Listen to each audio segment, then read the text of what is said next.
Hey there team, James Smith aka The Tattooed Butcher, and today we're covering a topic that I get asked all the time. What knives should I use and why should I use them? So we're going to cover all the knives I use today, plus a lot more.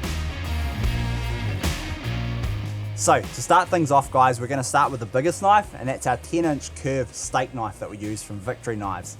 Basically this knife is really good for trimming all our heavy cuts of meat, like our beef, so our bigger cuts, and it's perfect for slicing all our steaks.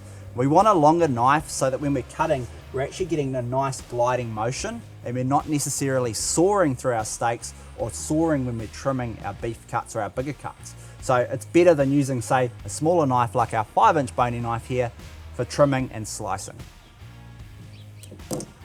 Secondly, and something you might not see in every butcher's pouch, is our Santoku chef knife. And this is basically really good if you're preparing ingredients, okay? So I guess in this day and age as butchers, we're trying to step outside the box a little bit and create new cuts and value-added products. So having something like this in our pouch to trim ingredients is perfect, okay? So it's better than using, say, our big steak knife.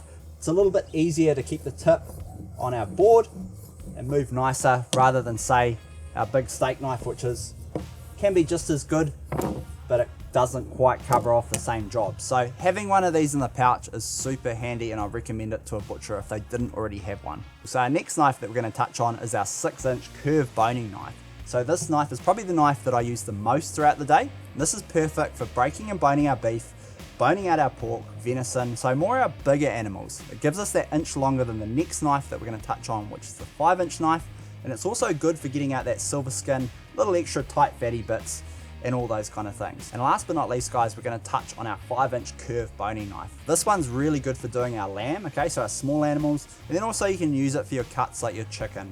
Again, you can use it to take out your little bits of silver skin, all your little trimmy bits that you might need to take out. This one is a good little handy small knife. Also, what I get asked a lot is how long a knife would last, how I keep it sharp, and how I look after it. So let's start with the first thing. A knife like this would generally last me as a butcher, using it 45 to 50 hours a week, would last me a good 5 to 10 years at least, depending on how well they look after it. But something like this would last a long time. So it's not necessarily you're burning through them as quick as you think you would be. As home users, something like this would last you guys a lifetime, okay? So you don't need to spend big bucks for something that's gonna last a long time. Same with our Santoku chef knife. This one's gonna last us a long time if it's looked after correctly.